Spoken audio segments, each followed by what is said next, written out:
Bilang mga babae, ang sakit na nararamdaman natin hindi lang natatapos po sa buwan ng dalaw at panganganak. Dahil pagsapit ng partikular na edad, dumaranas ang bawat kababaihan ng isang hormonal change na kung tawagin po ay menopause. Yan ang pag-uusapan natin ngayon kasama ang ating fave resident morning doctor na si Dr. Chard. Good morning, Doc. Good morning, Mommy Dames. And good morning din po sa ating mga kapatid. Para po ikwento sa atin ang kanyang karanasan, kasama natin ngayong umaga ang isang magiting na ina na si Mommy Lou Lizelle Ida. Good morning, Mommy Lou. Good morning, Nagaling mga pa, kapatid. fresh na fresh, Pampangasinan. Wow, saya. At mga kapatid, para naman po ipaliwanag sa atin ang menopause at kung paano nito naaapektuhan ang mga kababaihan, makakasama nating muli ang OB-GYN na si Dr. Kirstine Erica Ortiz. Good morning, Doc Kay. Good morning. Good morning. Doc Kay, Good welcome morning. back. Welcome back, Thank Doc you. Kay. Nagaling din ng Kapatid. kabanatuan. Layo. Ang lalayo lalayo talaga ng ng mga pinagagalingan natin. I love it. Buti na lang bukas na ang lahat ng mga lanes and legs na Totoo balita yan, na Mami. sa atin. Pauwi. So, Oo. eto na nga, umpisahan Doc. na natin, Mommy Dim. So, umpisahan ko muna kay Mommy Lou. Mommy Lou, ano-ano nga ba yung mga sintomas na menopause na iyong naramdaman at kailan niyo po ito naranasan? Okay, no? Napakarami ng mga sintomas na aking naranasan at patuloy na nararanasan. No? Unahin natin sa physical na mga sintomas.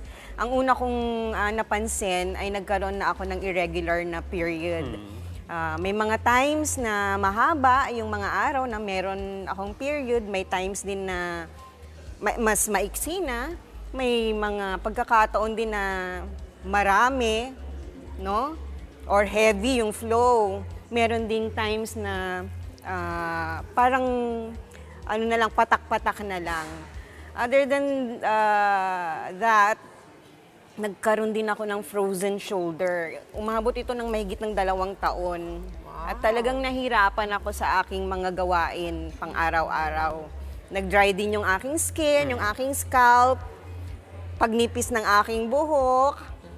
Ilan lamang yung mga yan na aking nabanggit sa physical na aspeto. Sa emotional side naman or emotional or mental aspect, nako, isa rin yan sa mga challenges na aking nararanasan hanggang sa ngayon. Dahil mas naging mainitin ang ulo ko, bugnutin, makakalimutin. Ayan. Sabi nga sa akin, sungit mo naman. Kasama pala yun. Kaya pala merong biro, di ba, Doc Kay, na menopause ka na ba? Di ba? Sinasabi nila, ay naku, menopause ka na. Okay. Doc, since we're talking about it with Mommy Lou, gusto kong malaman, para sa mga kapatid natin na hindi pa aware, ano nga ba ang ibig sabihin talaga ng menopause? Ano ba ito? At mula anong edad ito kadalasang nararamdaman or nagsisimula? Okay, sige. So, simulan muna natin. So, yung babae, may 2 ovaryo. Yung ovaries kasi yun na nagpo-produce ng hormones na estrogen and progesterone. So, yung paghabang bata, yung first na regla, so yun na, yun yung start ng reproductive years ng isang babae. And then, yung menopause, yun yung may hormonal changes na, biological hormonal changes, kung saan nagdi-decrease hanggang sa wala na yung production ng estrogen and progesterone. Kaya nagkakaroon ng ganong symptoms, nakakaramdam ng ganong symptoms ng isang babae. Then usually, so worldwide, according sa studies, mga 51 years old yung menopausal Ang age. full on. Yes. And then dito sa mga Pilipina is around 48 years old yung average. Okay. Pero kasi di ba may tinatawag din perimenopausal, Yes. ito yung bago. Yes, mag-menopause bago. talaga. Naku, ang dami talaga. Kaya talagang sasaludo ko sa mga kababaihan ngayong International Women's Month dahil ang dami-daming changes in our bodies, no? Yes, mahirap maging babae. Totoo yun, Doc. Doc, kay Mommy Lou na naman muna tayo. Dahil nasabi natin nga na yung menopause is nakakaapekto talaga siya sa mga moods, sa emosyon ng isang babae. Paano nito naapektuhan po sa inyo yung inyong emosyon? Dahil ako'y naging bugnutin, no? At saka naging masyado akong iyakin. I cry, even yung mga maliliit na bagay, madali kong iyakan.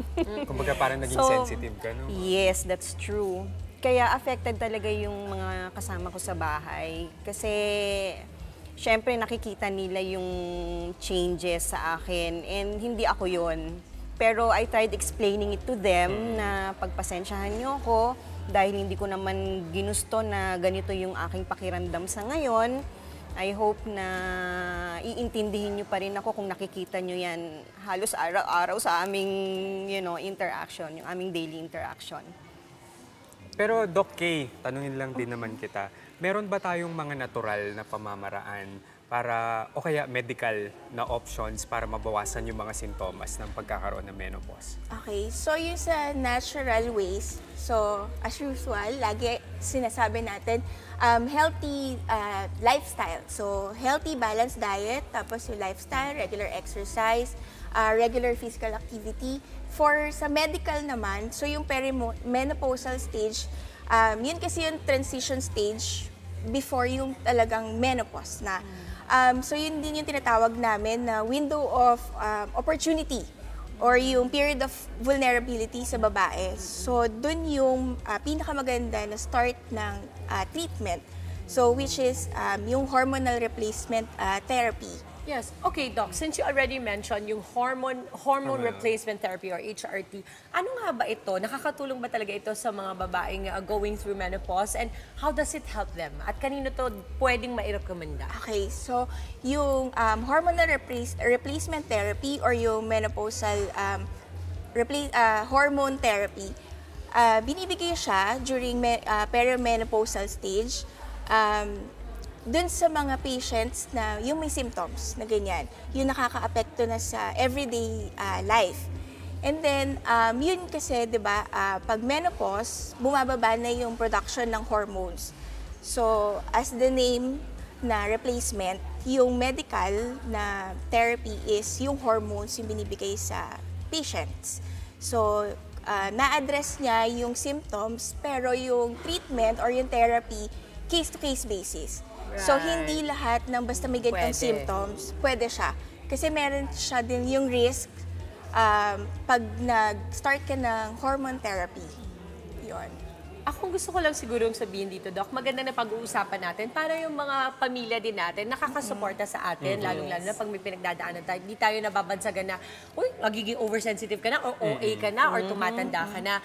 Doc, ano yung mga maipapayo mo naman dun sa mga kababaihang dumaranas ng menopause? Okay, so yung sa mga babae na nakaka-experience ng symptoms of menopause, nasa perimenopausal stage, so ito kasi yung kadalasan tinatawag silent condition. Kasi nga nahihiya magpa-consult o kaya kasi baka ma-dismiss lang yung nafe-feel nila. Or kasi, in denial pa. Or in pwede. denial kasi hindi pa ako matanda.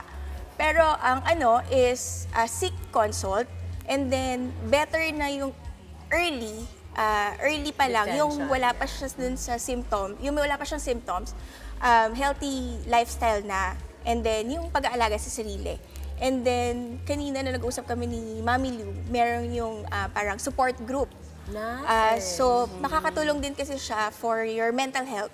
So, yung alam mo na meron nakikinig sa'yo. Yes. Yun. So ikaw, Mami Lou, you really intentionally joined the support group. I actually created the group. Ah, that's amazing. And since we're already there, Mami Lou, imbitahan natin sila, lahat ng mga kababaihan going through it or merong mga kapamilyang going through menopause would really help if we join in on your group. Imbitahin po natin sila. Yes, para po sa mga mommies dyan, working or not working, I suggest, maghanap kayo ng mga grupo na alam nyong makaka-relate sa mga nararamdaman nyo. It's very important, really.